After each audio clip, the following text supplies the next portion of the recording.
Welcome back, and it is the final battle of the Metronome Madness League season number 6. You have the Nightmares going up against the Jazz Cats, and this is the most important battle for these two teams. The Nightmares, if they lose this match, they will not be in the playoffs. Same for the Jazz Cats. If they lose, they will not be in the playoffs. Each of these teams have to win, and we'll see how that determines how they play here. Everything is on the line. There goes an arrow blast from the Wheezing after it was put through a fire spin, and wow, that did a lot of damage. Fire spin going to do some more damage to the Wheezing, and they're still about even right here.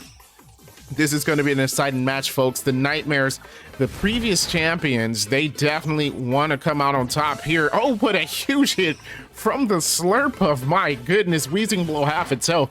It tries for a low kick. That's going to be not very effective. Slurpuff takes that with ease, and the fire spin continues to damage the Wheezing.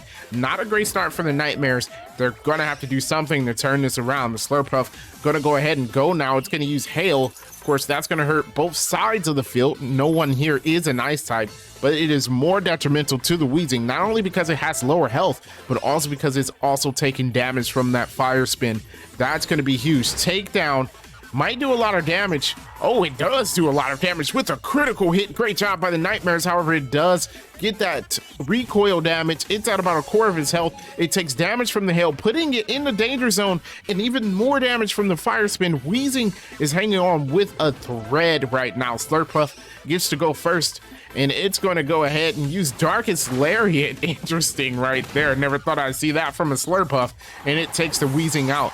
Wheezing did a good job, though, of evening the playing field with that takedown. The Hell now putting Slurpuff in the danger zone. So the Nightmares, even though they got off to a rough start, were able to kind of even it out.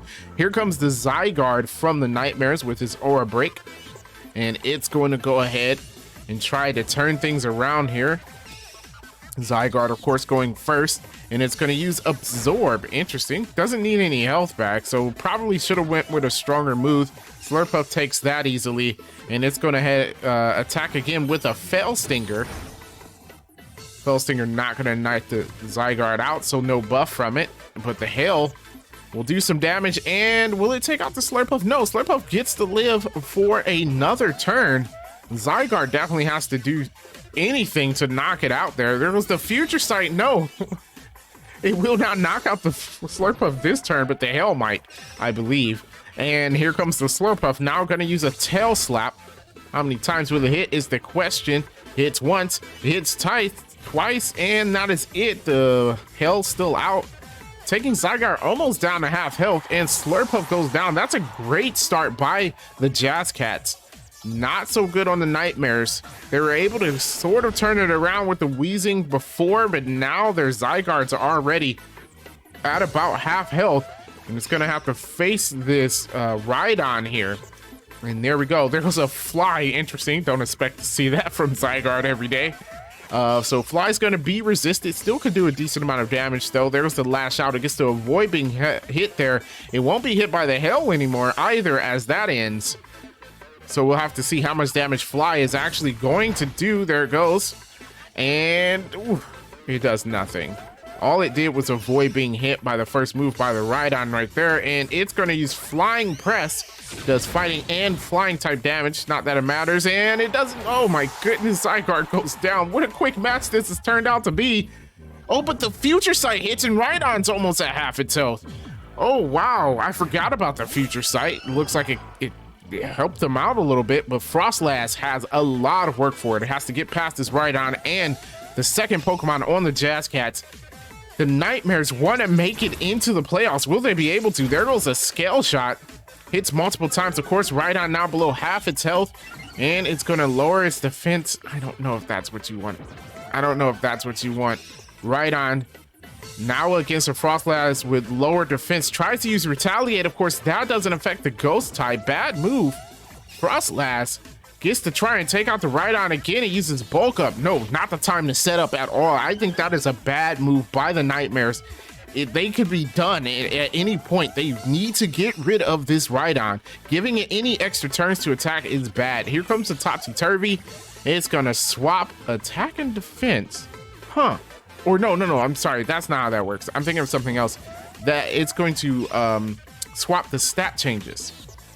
So I guess this defense isn't down now. It misses the gunk shot. And here we go. Venom Drench, of course, doesn't work. So nothing happening between these two teams so far. And Nightmares are sweating heavily. You can see it on their faces. There goes the Force Bomb. That's going to be super effective. Excellent job. And it does a good amount of damage, but Rhydon is very defensive. And plus, I believe his attack has been lowered now because of the topsy-turvy. There goes the stored power. Does absolutely nothing. Rhydon hasn't had any stat changes. So, yeah, there you go. Stored power doesn't work that well then.